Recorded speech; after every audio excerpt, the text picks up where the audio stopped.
इस अध्याय को शुरू करने से पहले मैं आपको बता देना चाहता हूं कि अगर आपने अभी तक पिछले एपिसोड्स को नहीं देखा तो डिस्क्रिप्शन में जाकर देख सकते हैं। क्या पता उसकी कौन सी लाइन आपकी जिंदगी बदल दे। धन्यवाद।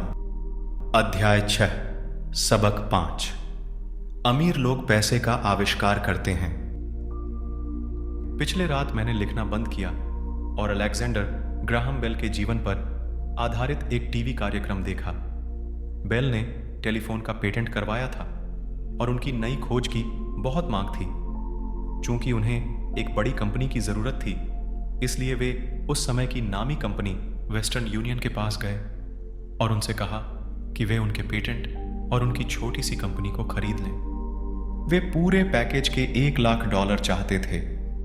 वेस्टर्न यूनियन के अध्यक्ष ने यह सुनते ही त्योरियां चढ़ा ली और प्रस्ताव को यह कहकर ठुकरा दिया कि मांगी जाने वाली कीमत बहुत ज्यादा है। बाकी इतिहास है। खरबों डॉलर के उद्योग का जन्म हुआ और एटी एडिटी का जन्म हुआ। अलेक्जेंडर ग्राहम बेल की कहानी खत्म होने के बाद शाम के समाचार आ रहे थे। समाचारों में एक स्थानीय कंपनी के स्टाफ में कटौती के बारे में एक खबर थी। कर्मचारी नाराज थे और शिकायत कर रहे थे कि कंपनी के मालिक ज्यादती कर रहे हैं। फैक्ट्री के सामने एक 45 साल का नौकरी से निकाला गया मैनेजर अपनी पत्नी और 2 बच्चों के साथ खड़ा था और सुरक्षा गार्डों से अंदर जाने की इजाजत मांग रहा था ताकि वह मालिकों से यह विनती कर सके कि उसे नौकरी से न निकाला जाए। उसने हाल ही में एक मकान खरीदा था और उसे डर था कि उसे मकान बेचना पड़ेगा। कैमरा उसके अनुनय विनय पर नजरें गड़ाए था और पूरी दुनिया इसे देख रही थी। यह कहने की जरूरत नहीं है कि इसने मेरा ध्यान खींच लिया। मैं 1984 से व्यावसायिक रूप से पढ़ा रहा हूं। यह एक बहुत अच्छा अनुभव और पुरस्कार रहा है। यह एक विचलित करने वाला काम भी है क्योंकि मैंने हजारों बच्चों को पढ़ाया है और मैंने सभी में एक बात देखी है जिसमें मैं भी शामिल हूं। हम में बहुत ज्यादा संभावनाएं होती हैं और हमें प्रकृति ने बहुत से उपहार दिए होते हैं, परंतु जो चीज हम सभी को पीछे धकेलती है वह है खुद के बारे में शंका। तकनीकी जानकारी की कमी के कारण हम पीछे नहीं रहते, बल्कि आत्मविश्वास की कमी के कारण पीछे रहते हैं। कई लोगों पर इसका असर ज्यादा होता है, परंतु जो चीज हम सभी को पीछे धकेलती है वह है खुद के बारे में शंका। तकनीकी जानकारी की कमी के कारण हम पीछे नहीं रहते, बल्कि आत्मविश्वास की कमी के कारण पीछे रहते हैं। कई लोगों पर इसका असर ज्यादा होता है। एक बार हम स्कूल छोड़ देते हैं तो हम सभी जानते हैं कि कॉलेज डिग्री के होने या अच्छे नंबर आने का कोई खास महत्व नहीं होता। शैक्षणिक माहौल के बाहर असली जिंदगी में अच्छे नंबरों से ज्यादा महत्वपूर्ण चीज की जरूरत होती है। इसे गट्स, बहादुरी, चालाकी, साहस, निरंतरता, प्रतिभा, जोखिम लेने की क्षमता इत्यादि के नाम से पुकारा जाता है। यह तत्व, चाहे इसे किसी भी नाम से पुकारा जाए, कुल मिलाकर हमारे भविष्य पर स्कूल के नंबरों से ज्यादा असर डालता है। हम सभी के भीतर एक बहादुर, प्रतिभाशाली और जोखिम लेने वाला चरित्र मौजूद होता है, परंतु हम सभी के भीतर चरित्र का एक दूसरा पहलू भी होता है जो अपने घुटने टेक कर जरूरत पड़ने पर भीख भी मांग सकता है। परंतु एक अध्यापक के रूप में मैंने यह जाना कि आदमी की प्रतिभा के सबसे बड़े दुश्मन हैं बहुत ज्यादा डर और खुद की क्षमताओं के बारे में शंका। यह देखकर मुझे दुख होता था कि कई विद्यार्थी जवाब जानते थे, परंतु उनमें जवाब देने की हिम्मत नहीं थी। असली जिंदगी में स्मार्ट लोग आगे नहीं बढ़ पाते हैं, बहादुर लोग आगे बढ़ जाते हैं। मेरे अपने अनुभव में आपके फाइनेंशियल जीनियस के लिए तकनीकी ज्ञान भी जरूरी है और साहस भी। अगर आपको बहुत ज्यादा डर लगता है तो आपकी प्रतिभा का दमन होता है। मेरी कक्षाओं में मैं विद्यार्थियों को बहुत प्रेरित करता हूं कि वे खतरे लेना सीखें, बहादुर बने और अपनी प्रतिभा के द्वारा अपने डर को ताकत और चतुराई में बदल लें। कुछ लोगों के लिए यह सिद्धांत काम करता है, जबकि कियों को यह डरावना लगता है। मैंने यह भी जाना है कि ज्यादातर लोग पैसे के बारे में बहुत सुरक्षित खेल खेलना पसंद करते हैं। मैंने ऐसे सवाल भी सुने हैं, जोखिम क्यों लिए जाए, अपने फाइनेंशियल आईक्यू को विकसित करने का झंझट क्यों उठाया जाए, मैं पैसे की समझ क्यों विकसित करूं? और मैं जवाब देता हूं, केवल इसलिए ताकि आपके पास ज्यादा विकल्प हों। हमारे आगे बहुत बड़े परिवर्तन खड़े हुए हैं। जिस तरह मैंने इस अध्याय के शुरू में युवा आविष्कारक अलेक्जेंडर ग्राहम बेल की कहानी बताई थी, आगे आने वाले सालों में उनकी तरह के कई और लोग होंगे।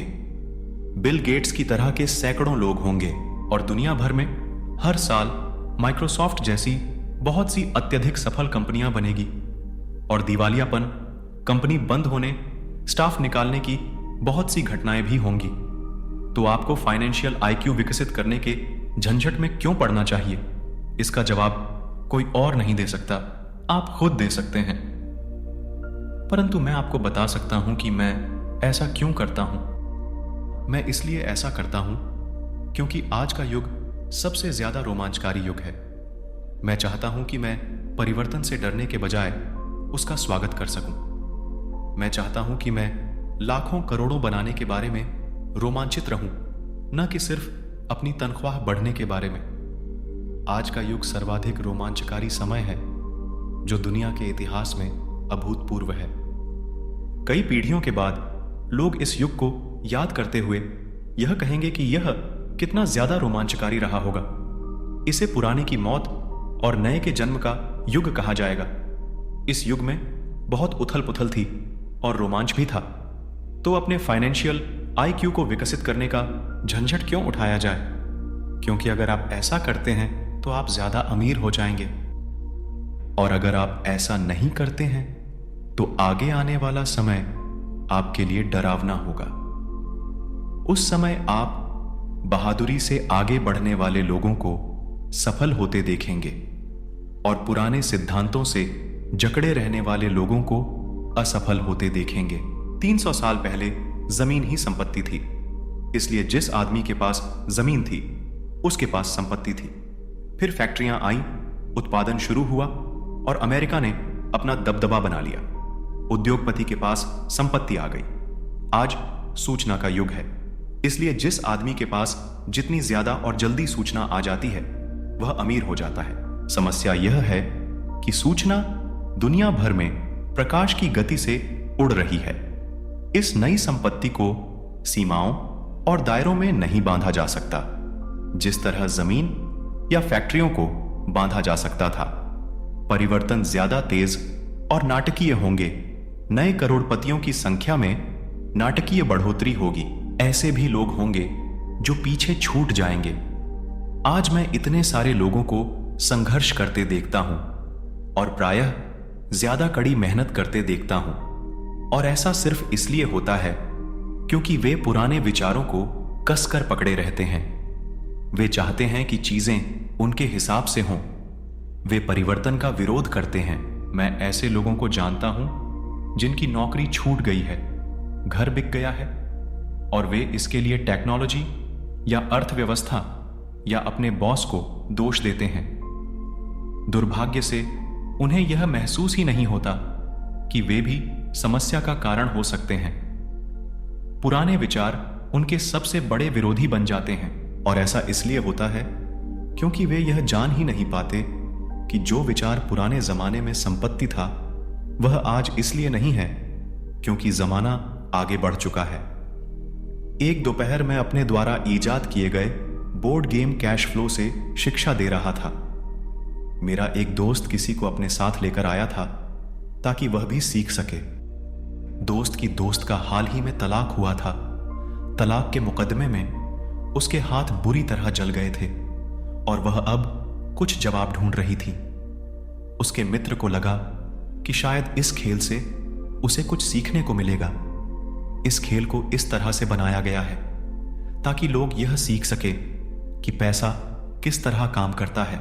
खेलने के दौरान वे इनकम स्टेटमेंट और बैलेंस शीट के आपसी संबंध के बारे में सीखते हैं। वे सीखते हैं कि किस तरह दोनों के बीच कैश का फ्लो होता है और किस तरह पैसे की राह में आपको अपनी संपत्ति वाले कॉलम से निकलने वाले मासिक कैश फ्लो को बढ़ाना होता है ताकि यह आपके मासिक खर्च से ज्यादा हो जाए।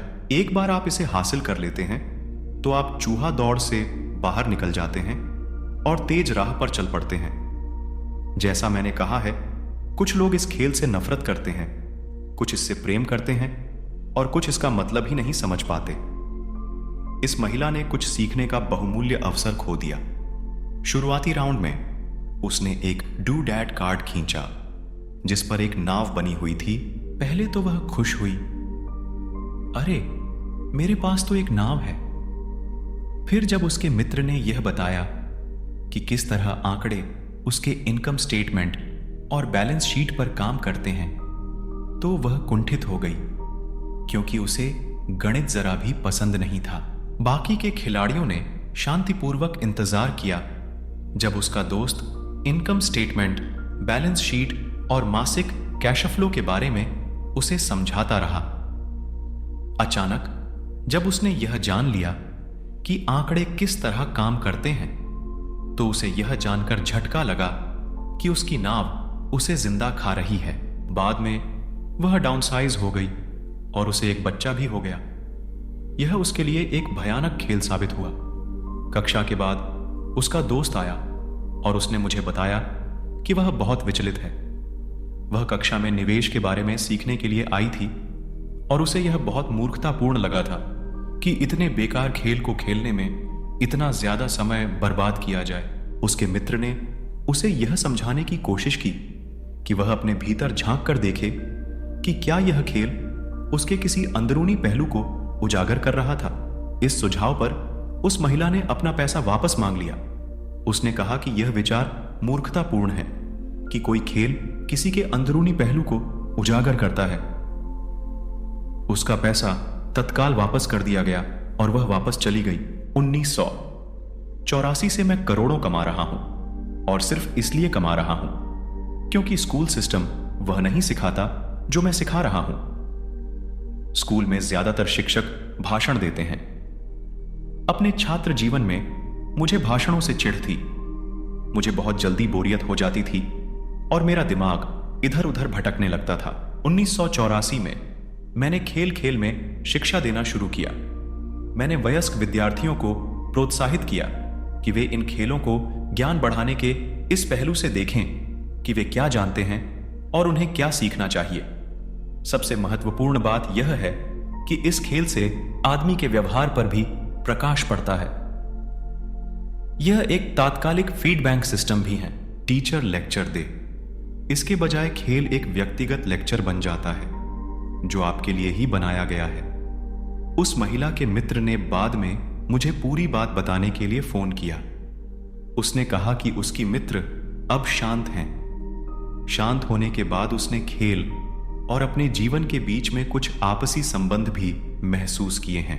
हालांकि उसके और उसके पति के पास नाव नहीं थी, परंतु उनके पास बाकी सब चीजें थीं। वह अपने तलाक के बाद बहुत नाराज थी। उसका पति एक कम उम्र की महिला के साथ भाग गया था और 20 साल के वैवाहिक जीवन के बाद उनके पास दौलत के नाम पर बहुत कम सामान था। उनके बीच बांटने के लिए लगभग कुछ भी नहीं था। 20 साल की उनकी शादीशुदा जिंदगी में मजा बहुत आया था, परंतु उन्होंने केवल डूडैड ही इकट्ठे किए थे। उसने यह महसूस किया कि आंकड़ों पर उसका गुस्सा इनकम स्टेटमेंट और बैलेंस शीट पर इसलिए था क्योंकि वह उन्हें समझ नहीं पा रही थी। उसका यह मानना था कि पैसे का हिसाब किताब रखना पुरुष का काम है। वह घर संभालती थी और उसका पति पैसों को संभालता था। उसे अब यह पक्का भरोसा हो चुका था कि उनकी शादी के आखिरी 5 सालों में उसके पति ने उससे पैसे छुपाए थे। वह इस बात पर खुद से नाराज थी कि उसे यह पता ही नहीं चला था कि पैसा कहां गया है, और यह भी पता नहीं चला था कि उसका किसी दूसरी औरत के साथ संबंध बन चुका है। बोर्ड मेम की ही तरह दुनिया भी तत्काल फीडबैक देती है। अगर हम ज्यादा ध्यान दें तो हम ज्यादा सीख सकते हैं। कुछ समय पहले की बात है, मैंने अपनी पत्नी से कहा कि धोबी ने मेरे पैंट को सिकोड़ दिया है। मेरी पत्नी धीमे से मुस्कुराई और उसने मेरे पेट में उंगली गड़ाते हुए मुझे बताया कि पैंट नहीं सिकुड़ा है, बल्कि कोई और चीज फैल गई है। कैश फ्लो नामक यह खेल हर खिलाड़ी को व्यक्तिगत फीडबैक देने के हिसाब से तैयार किया गया है। इसका लक्ष्य आपको विकल्प प्रदान करना है। अगर आप नाव वाला कार्ड निकालते हैं और यह आपको कर्ज में डाल देता है, तो सवाल यह उठता है, अब आप क्या कर सकते हैं? आपके पास कितने फाइनेंशियल विकल्प मौजूद हैं? यही खेल का लक्ष्य है, खिलाड़ियों को सोचना सिखाना ताकि वे नए और बहुत से फाइनेंशियल विकल्प बना सका। मैंने 1000 से ज्यादा लोगों को यह खेल खेलते देखा है। वे लोग जो इस खेल की चूहा दौड़ से सबसे जल्दी निकल जाते हैं, उन्हें अंकों की समझ होती है और उनके पास रचनात्मक फाइनेंशियल दिमाग होता है। वे बहुत से फाइनेंशियल विकल्पों को देख सकते हैं।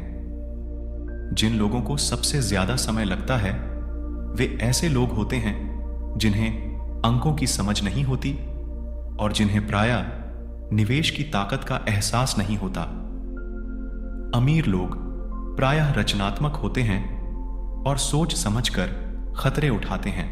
कैश फ्लो खेलने वाले कई ऐसे भी लोग होते हैं जो इस खेल में बहुत सा पैसा तो कमा लेते हैं, परंतु उन्हें यह नहीं पता होता कि वे इस पैसे का क्या करें। उनमें से ज्यादातर असली जिंदगी में भी आर्थिक रूप से सफल नहीं होते। हर कोई उनसे आगे निकल जाता है, इस तथ्य के बावजूद कि उनके पास पैसा होता है। और यही असली जिंदगी में भी होता है। ऐसे बहुत से लोग हैं जिनके पास बहुत सा पैसा होता है और फिर भी वे आर्थिक रूप से आगे नहीं बढ़ पाते।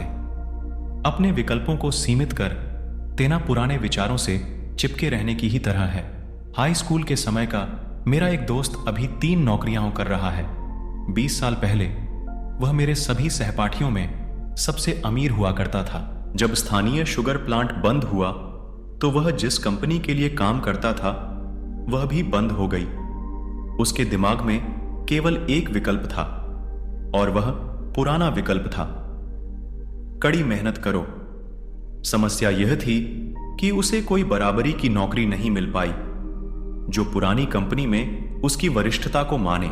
इसका परिणाम यह हुआ कि वह अब भी जो काम कर रहा है वे उसकी योग्यता के बहुत नीचे के काम हैं और इसलिए उसकी तनख्वाह कम है। उसे जिंदा रहने के लिए जितना पैसा चाहिए उतना कमाने के लिए उसे 3 नौकरियां करनी पड़ रही है। मैंने कैश फ्लो खेलने वाले लोगों को यह शिकायत करते सुना है कि सही मौका देने वाले कार्ड उनके पास नहीं आ रहे हैं, इसलिए वे जहां के तहां बैठे रहते हैं। मैं ऐसे लोगों को जानता हूं जो असली जिंदगी में भी ऐसा ही करते हैं। वे बैठकर सही मौके के आने का इंतजार करते हैं। मैंने लोगों को सही मौके वाले कार्ड का इंतजार करते देखा है और फिर उनके पास पर्याप्त पैसा नहीं होता। फिर वे यह शिकायत करते हैं कि अगर उनके पास ज्यादा पैसा होता तो वे चाह दौड़ से बाहर निकल सकते थे, इसलिए वे वहीं बैठे रहते हैं। मैं असली जिंदगी में भी ऐसे लोगों को जानता हूं जो यही करते हैं।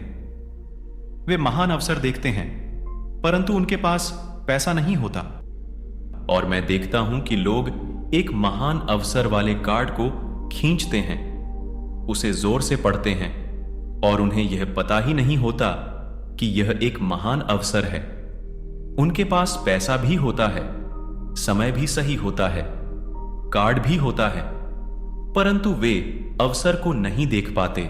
वे यह देखने में असफल हो जाते हैं कि चूहा दौड़ से बच निकलने के लिए यह किस तरह उनकी फाइनेंशियल योजना में फिट होता है।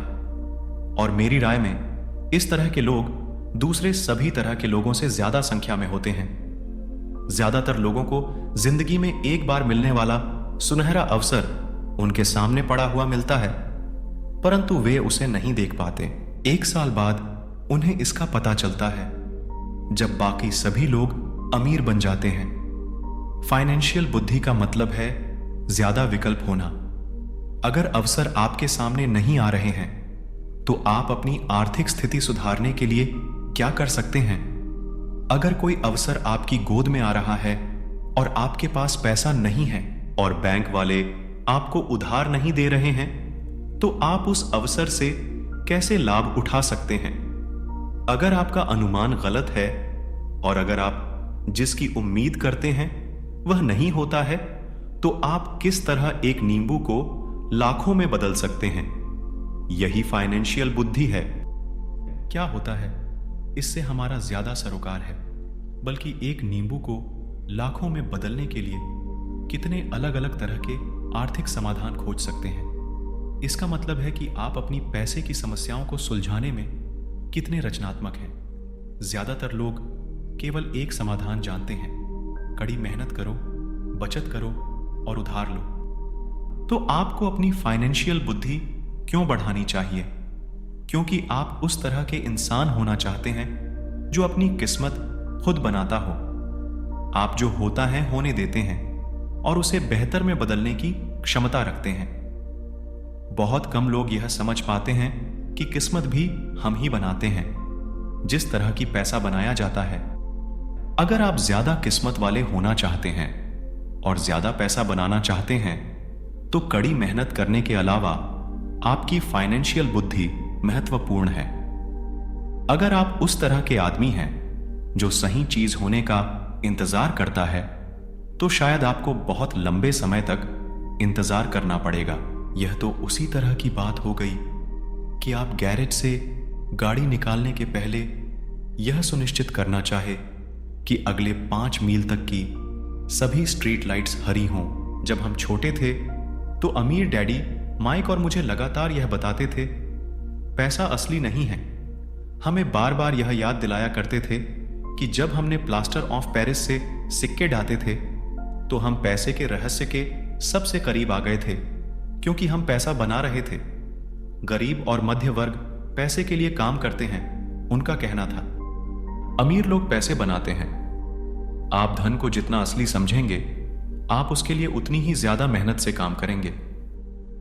अगर आप इस विचार को मन में उतार लें कि पैसा असली चीज नहीं है, तो आप ज्यादा तेजी से अमीर बन सकते हैं। अगर पैसा असली चीज नहीं है, तो फिर यह क्या है? माइक और मैं उनसे यह सवाल पूछते थे। पैसा वह है जिसके बारे में हम सहमत हो जाए। अमीर डैडी इतना ही जवाब देते थे। हमारे पास जो इकलौती सबसे शक्तिशाली पूंजी है, वह है हमारा दिमाग। अगर इसे अच्छी तरह प्रशिक्षित कर दिया जाए, तो यह एक पल में ढेर सारी दौलत बना सकता है। इतनी दौलत जो 300 साल पहले के राजाओं और रानियों ने सपने में भी नहीं देखी होगी।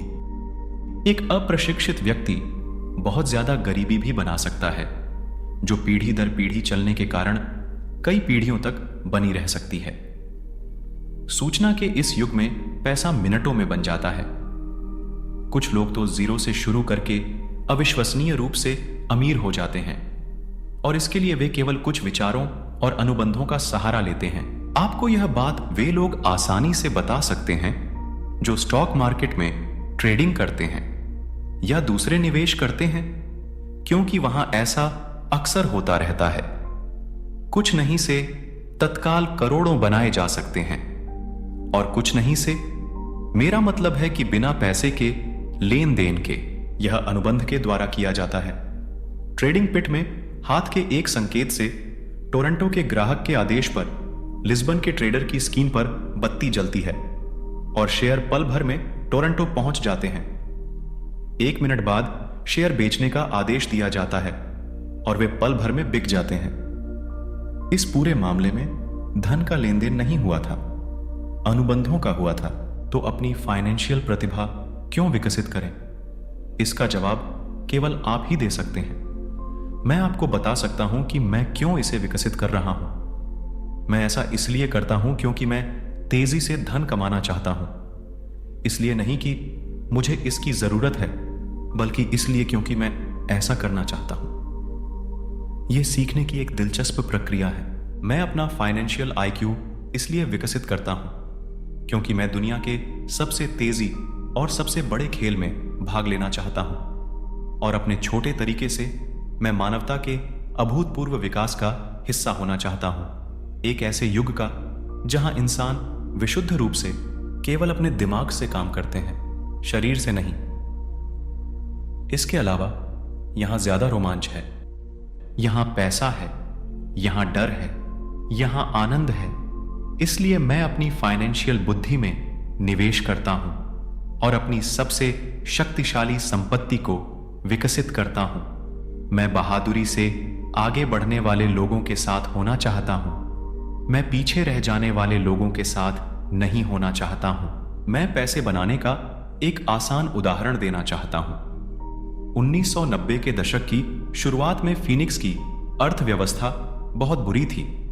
मैं good morning America TV serial देख रहा था जब एक फाइनेंशियल प्लानर आया और उसने निराशावादी भविष्यवाणियां करना शुरू कर दिया। उसकी सलाह थी, पैसे बचाओ, हर महीने $100 बचाए और 40 सालों में आप भी करोड़पति बन सकते हैं। खैर, हर महीने निधित रकम बचाना भी एक अच्छा विचार है। यह एक विकल्प है, एक ऐसा विकल्प जिसे बहुत से लोग मान लेंगे। समस्या यह है कि ऐसा करने से आदमी यह नहीं जान पाता कि उसके आसपास क्या हो रहा है। वे अपने पैसे में ज्यादा महत्वपूर्ण बढ़ोतरी के बड़े मौकों का फायदा नहीं उठा पाते। दुनिया उनके पास से गुजरकर आगे बढ़ जाती है। जैसा मैंने कहा, अर्थव्यवस्था उस समय बहुत बुरे हाल में थी। निवेशकों के लिए यह एक आदर्श बाजार स्थिति थी। मेरा काफी पैसा उस समय स्टॉक मार्केट और अपार्टमेंट हाउसेस में फंसा हुआ था। मेरे पास नकद पैसा नहीं था। चूंकि हर कोई बेच रहा था, इसलिए मैं खरीद रहा था। मैं पैसे बचा नहीं रहा था, मैं निवेश कर रहा था। मेरी पत्नी और मेरे पास $10 लाख से ज्यादा नकद थे जो तेजी से बढ़ते हुए बाजार में काम कर रहे थे। निवेश करने के लिए यह सबसे बढ़िया मौका था। अर्थव्यवस्था भयावह थी। मैं बहुत छोटे छोटे निवेशों का तो वर्णन नहीं कर सकता, परंतु कई बड़ी बातें जरूर बताना चाहूंगा। वे घर जिनकी कीमत कभी $1 लाख होती थी, अब $75,000 के हो गए थे। परंतु स्थानीय रियल एस्टेट ऑफिस में खरीदारी करने के बजाय मैंने दिवालिया वकील के ऑफिस या अदालत की सीढ़ियों पर खरीदारी करना शुरू कर दिया। इन जगहों पर $75,000 का घर $20,000 या इससे भी कम में खरीदा जा सकता था। मैंने अपने मित्र से $2,000 का लोन लिया। 90 दिनों के इस लोन पर ब्याज $200 था। मैंने वकील को कैशियर का चेक दे दिया।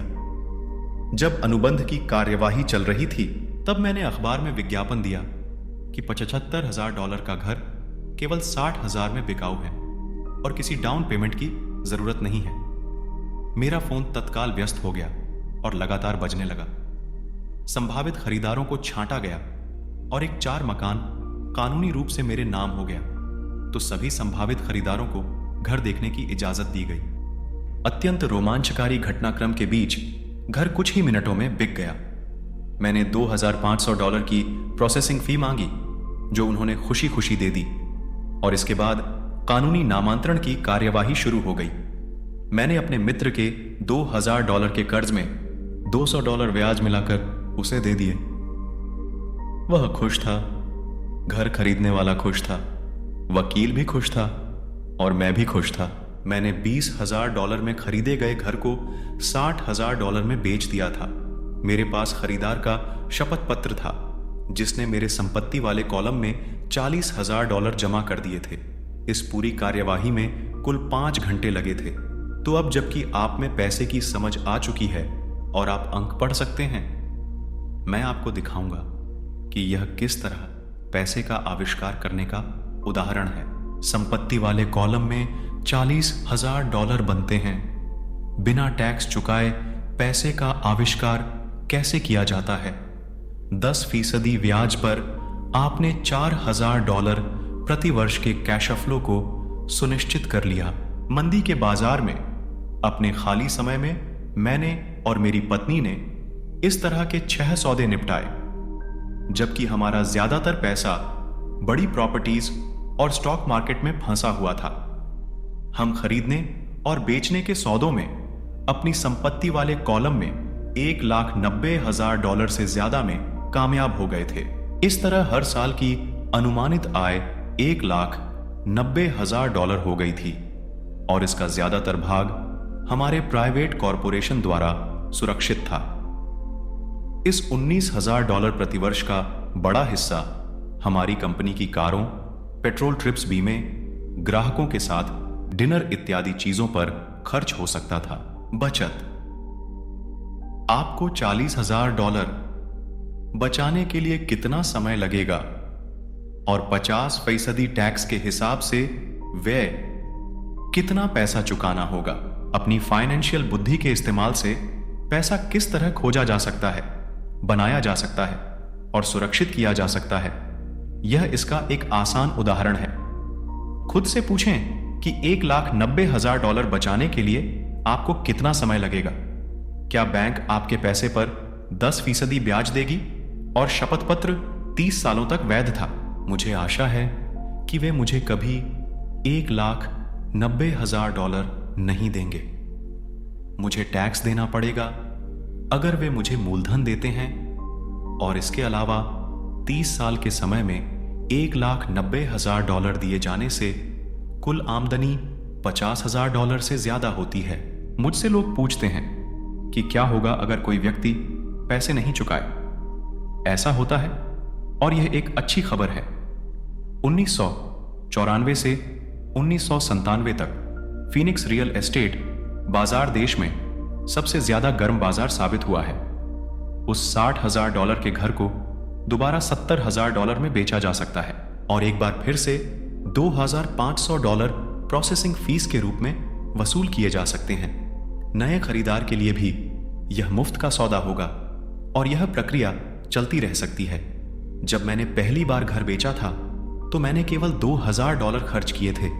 तकनीकी दृष्टि से इस सौदे में मेरा एक भी पैसा खर्च नहीं हुआ था। निवेश पर मेरी वसूली अनंत थी। यह एक उदाहरण है कि पैसा पास में नहीं होने पर भी बहुत सा पैसा किस तरह कमाया जा सकता है। दूसरे सौदे में दोबारा बेचे जाने पर मैं $2,000 अपनी जेब में डालता हूं और लोन को 30 साल तक फिर से बढ़ा देता हूं। निवेश पर मेरी वापसी क्या होगी अगर मैं बिना पैसे के पैसे बनाता हूं? मैं नहीं जानता, परंतु यह $100 हर महीने बचाने से बेहतर तो है ही। $100 हर महीने दरअसल $150 प्रति माह की रकम है, क्योंकि 40 साल तक इस पर 5% का टैक्स लग चुका है और एक बार फिर आप पर 5% टैक्स लगता है। यह करना बहुत बुद्धिमानी की बात नहीं है। यह सुरक्षित हो सकता है, परंतु यह स्मार्ट नहीं है। आज 1997 में जब मैं यह पुस्तक लिख रहा हूं तो बाजार की स्थितियां 5 साल पहले की स्थिति से पूरी तरह अलग है। फीनिक्स का रियल एस्टेट बाजार पूरे अमेरिका की ईर्ष्या का केंद्र बना हुआ है। जो घर उस समय हमने $60,000 में बेचे थे, आज उनकी कीमत $1,10,000 हो चुकी है। आप यहां ऐसा नहीं कर सकते। यह कानून के खिलाफ है। आप झूठ बोल रहे हैं। मैं इस तरह की प्रतिक्रियाओं को ज्यादा सुनता हूं, और क्या आप मुझे ऐसा करने का तरीका बता सकते हैं? यह आग्रह कम सुनता हूं। गणित आसान है। आपको इसमें बीजगणित या कैलकुलेटर की जरूरत नहीं है। मैं ज्यादा इसलिए नहीं लिखता क्योंकि एस्क्रो कंपनी कानूनी सौदों को संभालती है और भुगतान की सेवा को भी। मुझे छत ठीक करवाने या टॉयलेट ठीक करने का झंझट भी नहीं उठाना पड़ता, क्योंकि यह काम घर के मालिक का है। यह उनका घर है। कभी कभार कोई पैसा नहीं चुकाता, और यह भी अच्छा होता है क्योंकि उसमें विलंब शुल्क मिलता है, या वे घर छोड़कर चले जाते हैं और प्रॉपर्टी एक बार फिर से बेच दी जाती है। कोर्ट सिस्टम यह सब संभाल लेता है, और हो सकता है यह आपके इलाके में काम न करे।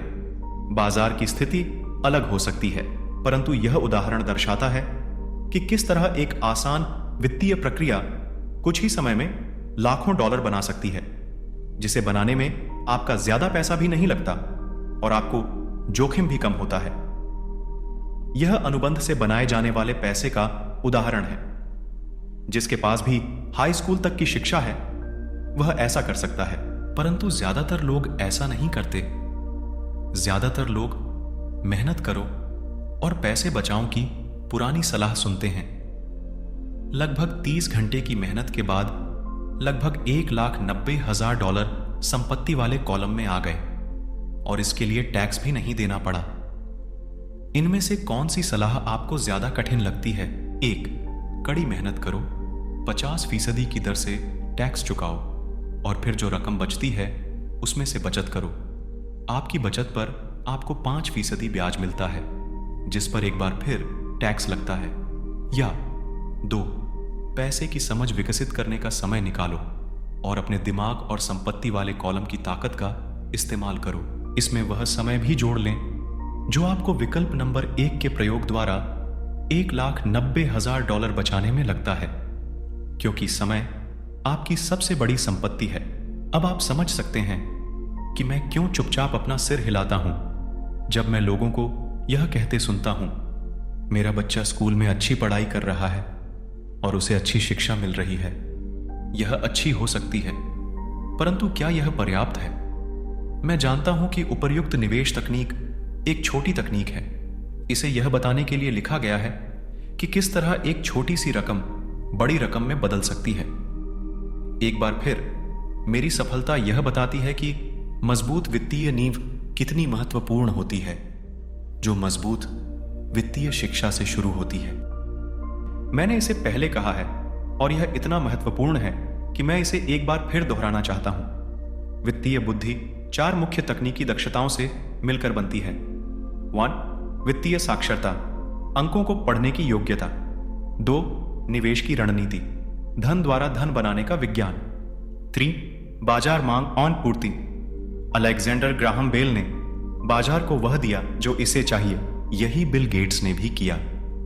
यह मौका भी बाजार ने दिया था कि $20,000 में कोई मकान खरीदकर उसे $60,000 में बेच दिया जाए, जबकि उसकी असली कीमत $75,000 थी। कोई खरीद रहा था, कोई बेच रहा था। 4. कानून, अकाउंटिंग, कॉरपोरेट, स्टेट और नेशनल कानूनों और नीतियों के बारे में जागरूकता। मैं नियमों के भीतर रहकर खेलने की सलाह देता हूं। अगर आप पैसे का आविष्कार करना चाहते हैं तो आप में यह मूलभूत आधारशिला होनी चाहिए या इन दक्षताओं का समन्वय होना चाहिए। चाहे आप ऐसा छोटे घर, बड़े अपार्टमेंट, कंपनियां, स्टॉक, बॉन्ड, म्यूचुअल फंड, बहुमूल्य धातुएं, बेसबॉल कार्ड खरीद कर करें या इसी किस्म का कोई दूसरा काम करें। 1996 तक रियल एस्टेट मार्केट सुर्खियों में था और हर कोई इसमें जा रहा था। स्टॉक मार्केट में भी बूम हो रहा था और हर कोई उसमें जा रहा था। अमेरिका की अर्थव्यवस्था अपने पैरों पर खड़ी हो रही थी। मैंने 1996 में बेचना शुरू कर दिया और मैं अब पेरू, नॉर्वे, मलेशिया और फिलीपींस की यात्रा कर रहा था। निवेश बदल गए थे। जहां तक खरीदारी का सवाल था, अब हम रियल एस्टेट बाजार से बाहर थे। अब मैं अपनी संपत्ति वाले कॉलम के भीतर आंकड़ों को बढ़ते देखता हूं और शायद इस साल के आखिर में बेचना शुरू कर दूंगा। यह कांग्रेस द्वारा पारित किए जाने वाले कानूनी परिवर्तनों पर निर्भर करता है।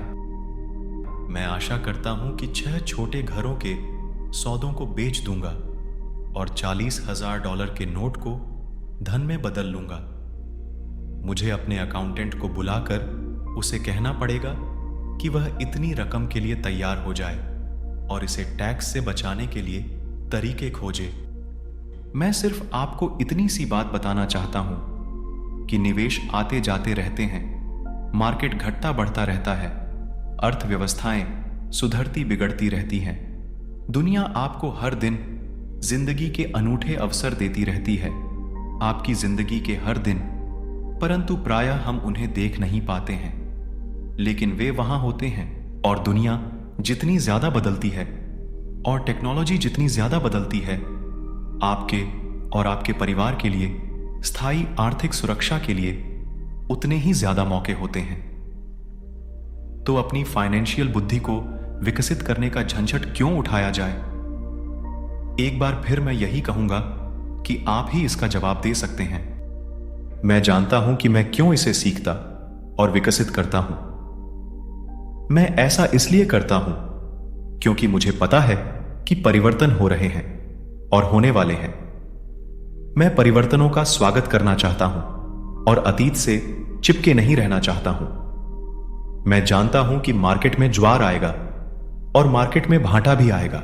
मैं लगातार अपनी फाइनेंशियल बुद्धि को विकसित करना चाहता हूं, क्योंकि मार्केट में हर परिवर्तन पर कुछ लोग अपनी नौकरियों के लिए अपने घुटने टेक कर भीख मांगेंगे। इसी समय कई दूसरे लोग जिंदगी द्वारा दिए गए नींबुओं को लेकर उन्हें करोड़ों में बदल लेंगे। और हमें यह नहीं भूलना चाहिए कि हमें कभी कभार जिंदगी नींबू दे देती है। यही फाइनेंशियल बुद्धि है। मुझसे अक्सर पूछा जाता है कि मैंने नींबुओं को किस तरह करोड़ों में बदला है। व्यक्तिगत रूप से मैं व्यक्तिगत निवेशों के कई और उदाहरण देने में झिझकता हूं। मैं इसलिए झिझकता हूं क्योंकि मुझे डर है कि मुझे बड़बोला या अपनी शेखी बघारने वाला कहा जाएगा। यह मेरा इरादा नहीं है। मैं सिर्फ इसलिए उदाहरण देता हूं ताकि उसके अंकों और समयावधि से सच्ची और आसान पटनाओं को बताया जा सके। मैं उदाहरण इसलिए देता हूं ताकि आपको यह बता सकूं कि यह आसान है। यह ज्यादा आसान है अगर आप फाइनेंशियल बुद्धि के 4 स्तंभों के जानकार हैं। व्यक्तिगत रूप से मैं फाइनेंशियल वृद्धि के लिए 2 मुख्य साधनों का इस्तेमाल करता हूं, रियल एस्टेट और छोटे स्टॉक्स। मैं रियल एस्टेट को अपनी नींव की तरह इस्तेमाल करता हूं। हर दिन मेरी प्रॉपर्टीज कैश फ्लो प्रदान करती हैं और उनका मूल्य बढ़ता जाता है। छोटी पूंजी के स्टॉक्स को तेज बढ़ोतरी के लिए इस्तेमाल किया जाता है। मैं अपने द्वारा की गई हर चीज की अनुशंसा नहीं करता। उदाहरण केवल उदाहरण ही हैं। अगर अवसर बहुत जटिल है और मैं निवेश को नहीं समझ पाता हूं तो मैं निवेश नहीं करता हूं। पैसे के बारे में निर्णय लेने में हमें केवल साधारण गणित और कॉमन सेंस की जरूरत होती है। उदाहरणों का प्रयोग निम्न 5 कारणों से किया जाता है। 1. लोगों को ज्यादा सीखने के लिए प्रेरित करने के लिए। 2. लोगों को यह बताने के लिए कि अगर नींव मजबूत है तो पैसे का महल बनाना आसान है। 3. यह बताने के लिए कि कोई भी ढेर सारा पैसा बना सकता है। 4. यह दिखाने के लिए कि आपके लक्ष्यों को हासिल करने के करोड़ों तरीके हैं। 5. यह बताने के लिए कि यह कोई रॉकेट विज्ञान नहीं है। 1989 में मैं ओरेगॉन के पोर्टलैंड में एक खूबसूरत जगह पर जॉगिंग किया करता था। यह एक उपनगर था जहां छोटे छोटे घर बने हुए थे। वे छोटे और सुंदर थे। हर कहीं मुझे बिकाऊ हैं के बोर्ड दिखते थे। टिम्बर मार्केट का बुरा हाल था। स्टॉक मार्केट में फ्रेश हुआ था और अर्थव्यवस्था में मंदी थी। एक सड़क पर मैंने एक बिकाऊ है का बोर्ड देखा जो वहां काफी लंबे समय से लगा हुआ था। यह पुराना दिख रहा था। एक दिन इसके पास से जॉगिंग करते समय मेरी मुलाकात इसके मालिक से हो गई जो परेशान दिख रहा था। मैंने पूछा, आपने अपने घर की क्या कीमत लगाई है? मालिक घूमा और कमजोर मुस्कुराहट के साथ कहा, आप कीमत लगा लें। यह 1 साल से ज्यादा समय से बिकाऊ है और अब तक कोई इसे देखने तक नहीं आया है। मैं इसे देखता हूं, मैंने कहा, और आधा घंटे बाद मैंने इसे $20,000 में खरीद लिया, जो उसके द्वारा मांगी गई कीमत से कम थी। यह 2 बेडरूम का छोटा सा सुंदर घर था जिसकी खिड़कियों पर जिंजर ब्रेड का ट्रिम था। यह 1930 में बना था और इसका रंग हल्का नीला था। अंदर एक सुंदर चट्टानी अंगीठी थी और छोटे छोटे 2 बेडरूम थे। यह किराए पर देने के लिए एक आदर्श घर था। मैंने मालिक को $42,000 के घर के लिए $5,000 नकद दिए, जिसकी असली कीमत $65,000 होगी। परंतु दिक्कत सिर्फ इतनी थी कि इसे कोई खरीदना नहीं चाहता था। मालिक ने 1 हफ्ते में इसे खाली कर दिया और वह इससे पीछा छुड़ाकर खुश हुआ। मेरा पहला किराएदार वहां आ गया जो एक स्थानीय कॉलेज में प्रोफेसर था। मॉर्टगेज, खर्च और मैनेजमेंट फीस चुकाने के बाद हर महीने के आखिर में मेरी जेब में $40 आते थे, जो बहुत बड़ी रकम नहीं थी। 1 साल बाद ओरेगॉन का स्थित एस्टेट बाजार मंदी से उभर आया और बढ़ने लगा। कैलिफोर्निया के निवेशकों के पास अपने रियल एस्टेट मार्केट की तेजी का बहुत सा पैसा था और अब वे उत्तर दिशा में आकर ओरेगॉन और वॉशिंगटन में खरीदारी कर रहे थे। मैंने उस छोटे घर को कैलिफोर्निया से आए एक युवा दंपति को $95,000 में बेच दिया, जिन्हें यह बहुत सस्ता सौदा लग रहा था। इस सौदे में मुझे लगभग $40,000 का कैपिटल गेन हुआ, जो मैंने 1030 के टैक्स विहीन एक्सचेंज में रख दिए और मैं अपने पैसे को लेकर कोई बड़ी प्रॉपर्टी खरीदने चल दिया। 1 महीने में मुझे बीवरटन ओरेगॉन में इंटेल प्लांट के पास एक 12 यूनिट का अपार्टमेंट मिल गया।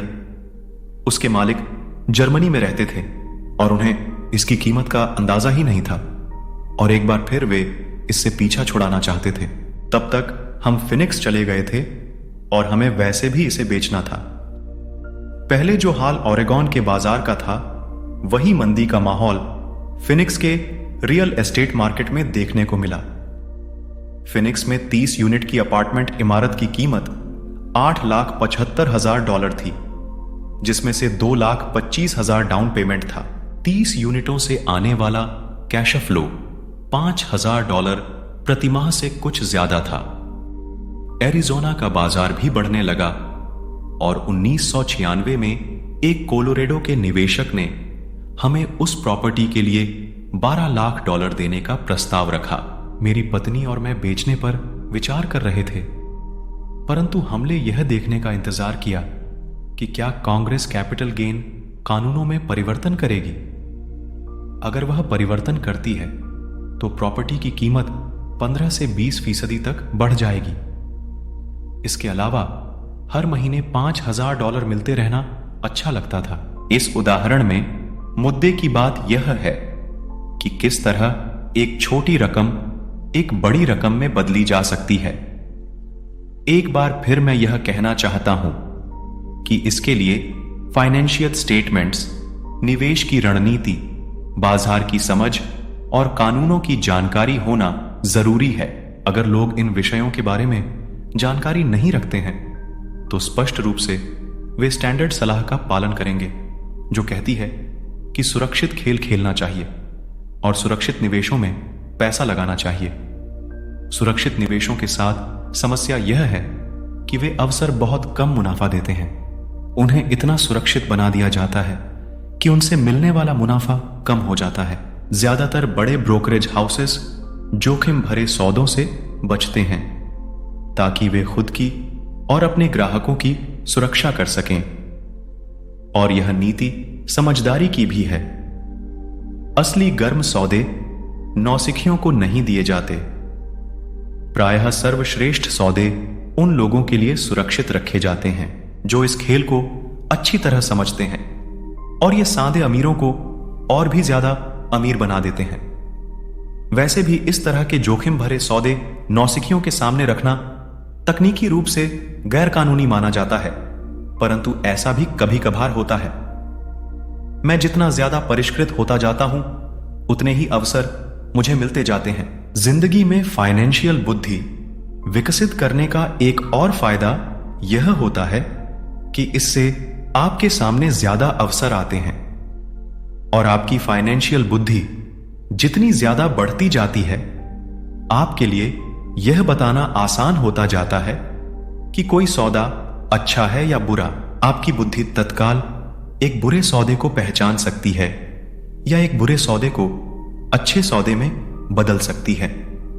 मैं जितना ज्यादा सीखता हूं, और सीखने के लिए अभी बहुत कुछ बाकी है, मैं उतना ही ज्यादा पैसा सिर्फ इसलिए कमाता हूं क्योंकि समय के साथ साथ मेरा अनुभव और बुद्धि बढ़ती जाती है। मेरे कुछ दोस्त अब भी सुरक्षित खेल खेल रहे हैं और अपने प्रोफेशन में कड़ी मेहनत कर रहे हैं, परंतु उनकी फाइनेंशियल बुद्धि विकसित नहीं हो पाई है, जिसे विकसित होने में बहुत समय लगता है। मेरी कुल जमा फिलॉसफी है अपने संपत्ति वाले कॉलम में बीज बोना। यह मेरा फॉर्मूला है। मैं छोटे पैमाने पर शुरू करता हूं और बीज बोता हूं। कुछ बीज उग जाते हैं और कुछ नहीं उगते। हमारे रियल एस्टेट कॉरपोरेशन में हमारे पास करोड़ों डॉलर की प्रॉपर्टी है, ये हमारा अपना REIT यानी रियल एस्टेट इन्वेस्टमेंट ट्रस्ट है। अब मैं आपको यह पते की बात बताना चाहता हूं कि इन करोड़ों में से कई प्रॉपर्टीज तो $5,000 से $10,000 के निवेश से शुरू हुई थीं।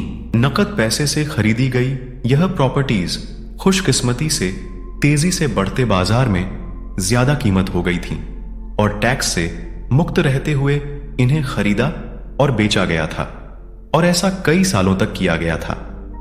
हमारा एक स्टॉक पोर्टफोलियो भी है जिसे मैं और मेरी पत्नी हमारा पर्सनल म्यूचुअल फंड कहते हैं। हमारे कुछ दोस्त हमारे जैसे निवेशकों के साथ ही बिजनेस करते हैं जिनके पास हर महीने निवेश करने के लिए कुछ अतिरिक्त धन होता है।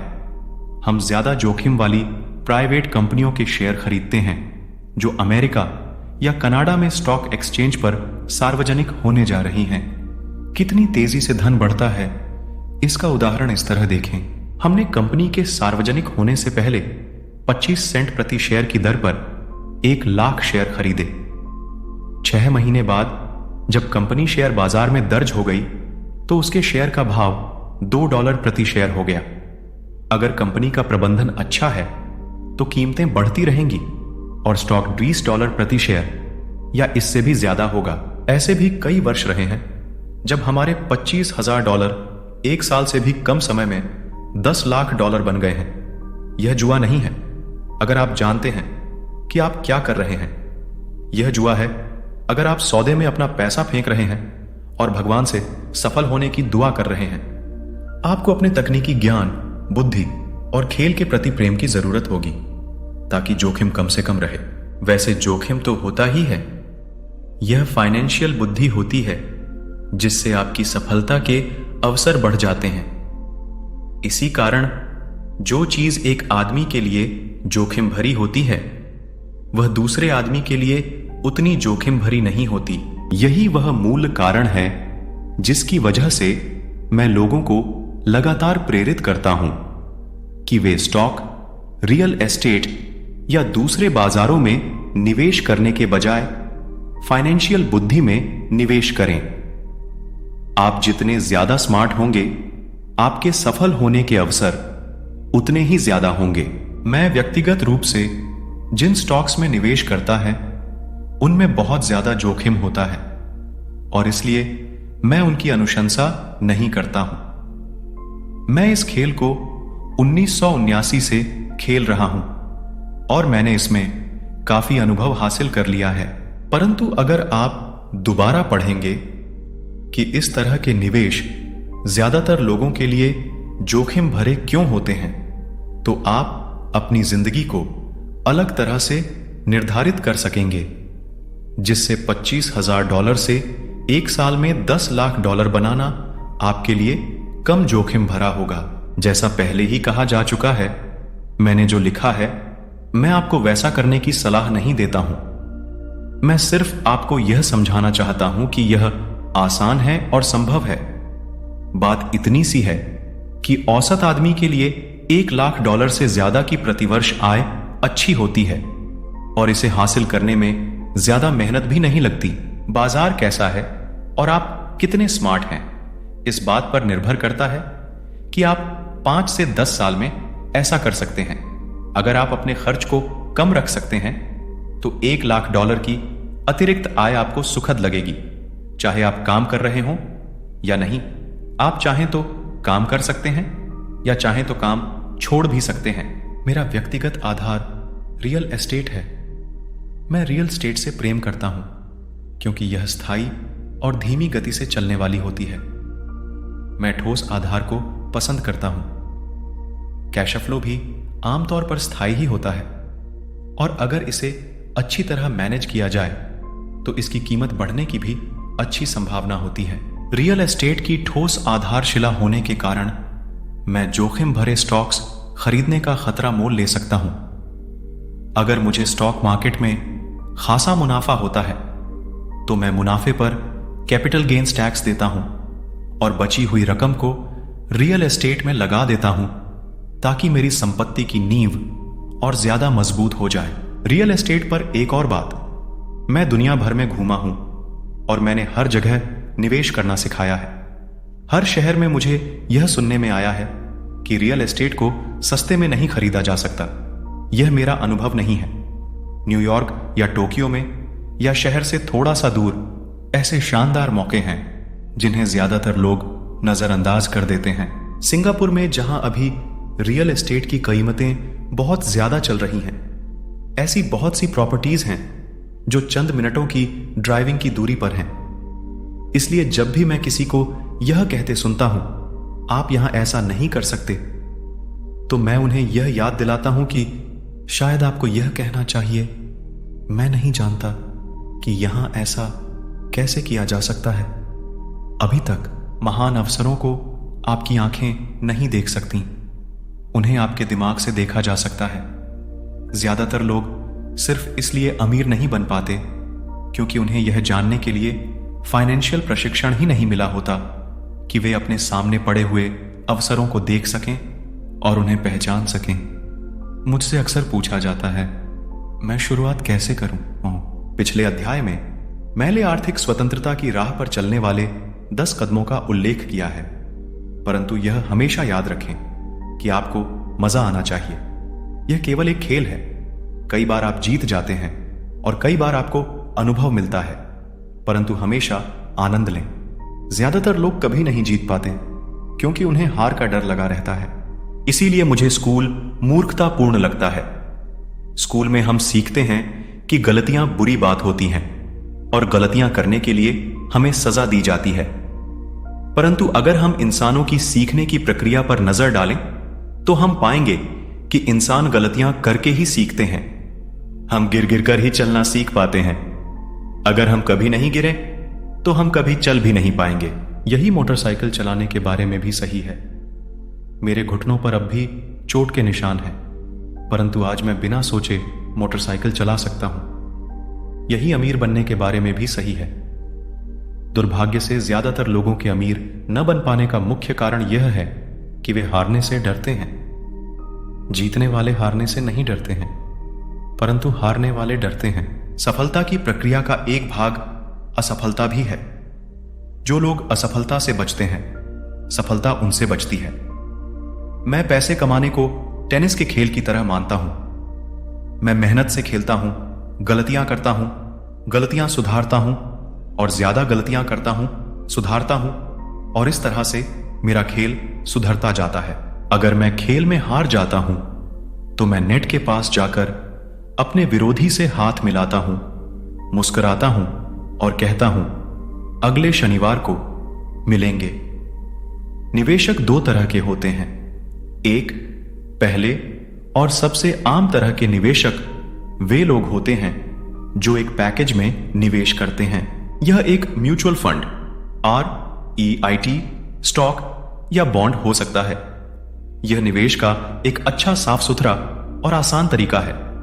यह उसी तरह की खरीदारी हो गई जैसे कोई ग्राहक कंप्यूटर स्टोर में जाकर शेल्फ पर रखे कंप्यूटर को खरीद ले। 2, दूसरी तरह के निवेशक वे होते हैं जो निवेशों को बनाते हैं। इस तरह के निवेशक आमतौर पर सौदों को असेंबल करते हैं, जिस तरह कंप्यूटर इंजीनियर कंप्यूटर के पुर्जों को असेंबल करते हैं। मैं यह तो नहीं जानता कि कंप्यूटर के पुर्जों को किस तरह असेंबल किया जाता है, परंतु मैं यह जानता हूं कि आर्थिक अवसरों के पुर्जों को किस तरह असेंबल किया जा सकता है, या मैं ऐसे लोगों को जानता हूं जो ऐसा कर सकते हैं। दूसरे किस्म का निवेशक ही प्रोफेशनल निवेशक होता है। कई बार तो पुर्जी को इकट्ठा करने में सालों लग जाते हैं और कई बार वे कभी इकट्ठे नहीं हो पाते। मेरे अमीर डैडी ने मुझे दूसरे किस्म का निवेशक बनने के लिए प्रोत्साहित किया। यह सीखना महत्वपूर्ण है कि पुर्जों को किस तरह असेंबल किया जाए, क्योंकि यहीं पर भारी जीत का मौका होता है, और अगर किस्मत आपके साथ न हो तो यहीं पर भारी नुकसान का खतरा होता है। अगर आप दूसरे किस्म के निवेशक बनना चाहते हैं तो आपको मुख्य रूप से 3 मुख्य दक्षताएं विकसित करने की जरूरत है। फाइनेंशियल बुद्धि के अलावा इन दक्षताओं की जरूरत होती है। 1, किस तरह ऐसे मौके को खोजें जो दूसरों को दिखाई नहीं देता हो। दूसरे लोग अपनी आंखों से उस मौके को नहीं देख पाएंगे। पर आप अपने दिमाग से उस मौके को देख सकते हैं। उदाहरण के लिए, मेरे एक दोस्त ने एक पुराना घर खरीदा जो दिखने में बुरा सा था। हर एक को हैरत थी कि उसने इसे क्यों खरीदा, परंतु दूसरे जो नहीं देख पाए थे और जो उसने देख लिया था वह यह था कि उस घर के साथ 4 खाली जमीन के टुकड़े भी थे। उसने यह कंपनी जाकर पता कर लिया था। घर खरीदने के बाद उसने उसे तोड़ दिया और उन 5 प्लॉटों को बिल्डर को बेच दिया। इस सारे सौदे में उसे अपने मूल निवेश से 3 गुना रकम मिली। उसने 2 महीने के काम में $75,000 कमा लिए। यह बहुत ज्यादा रकम तो नहीं है, परंतु यह न्यूनतम वेतन से तो ज्यादा ही है और यह तकनीकी रूप से कठिन भी नहीं है। 2. पैसा किस तरह जुटाया जाए। औसत आदमी बैंक जाता है, परंतु इस दूसरे किस्म के निवेशक को यह पता होना चाहिए कि पूंजी किस तरह जुटाई जाए और बिना बैंक जाए कितने तरीकों से पैसा जुटाया जा सकता है। मैंने यह सीखा कि बिना बैंक की मदद लिए घर कैसे खरीदे जा सकते हैं। घर खरीदना महत्वपूर्ण नहीं है, परंतु पैसा इकट्ठा करना बहुमूल्य कला है। अक्सर मैं लोगों को यह कहते सुनता हूं, बैंक मुझे कर्ज नहीं दे रही है, या मेरे पास इसे खरीदने के लिए पैसे नहीं हैं। अगर आप दूसरे किस्म के निवेशक बनना चाहते हैं तो आपको यह सीखने की जरूरत है, क्योंकि इसी कारण ज्यादातर लोगों की योजनाएं ठप हो जाती हैं। दूसरे शब्दों में, ज्यादातर लोग सिर्फ इसलिए सौदे नहीं कर पाते क्योंकि उनके पास पैसा नहीं होता। अगर आप इस बाधा को पार कर सकते हैं तो आप ऐसे लोगों से मीलों आगे होंगे जिन्होंने इन दक्षताओं को नहीं सीखा। ऐसे कई मौके आए हैं जब मैंने घर या स्टॉक या अपार्टमेंट बिल्डिंग को खरीदा है, जबकि मेरी बैंक में एक भी पाई नहीं थी। मैंने एक अपार्टमेंट हाउस को 12 लाख में खरीदा। मैंने इसके लिए एक अनुबंध किया जो खरीदार और बेचने वाले के बीच में लिखित अनुबंध था। फिर मैंने $1 लाख का डिपॉजिट इकट्ठा किया, जिससे मुझे बाकी पैसे को जुटाने के लिए 90 दिन की मोहलत मिल गई। मैंने ऐसा क्यों किया?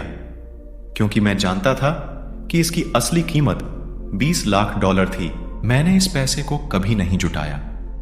इसके बजाय जिस आदमी ने मुझे $1 लाख दिए थे, उसने मुझे $50,000 दिए ताकि वह मेरी जगह पर आ जाए, और इस तरह वह मेरी जगह पर आ गया और मैं उस निवेश से बाहर निकल गया। और इस काम में मेरे कुल जमा 3 दिन लगे। एक बार फिर मैं यह कहना चाहता हूं कि आप क्या खरीदते हैं यह महत्वपूर्ण नहीं है। महत्वपूर्ण यह है कि आप कितना जानते हैं। निवेश करना खरीदना नहीं है, यह एक ज्ञान है। 3. किस तरह स्मार्ट लोगों को संगठित किया जाए। ऐसे लोग समझदार होते हैं जो या तो अपने से ज्यादा समझदार लोगों के साथ काम करते हैं या उन्हें काम पर रखते हैं।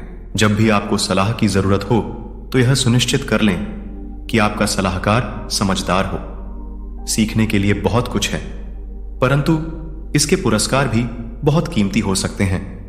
अगर आप इन दक्षताओं को नहीं सीखना चाहते हैं तो आपको पहली किस्म का निवेशक बनने की सलाह दी जाती है। आप जो जानते हैं वही आपकी सबसे बड़ी पूंजी है। नेक्स्ट, अध्याय 7, सबक 6। सीखने के लिए काम करें, पैसे के लिए काम न करें।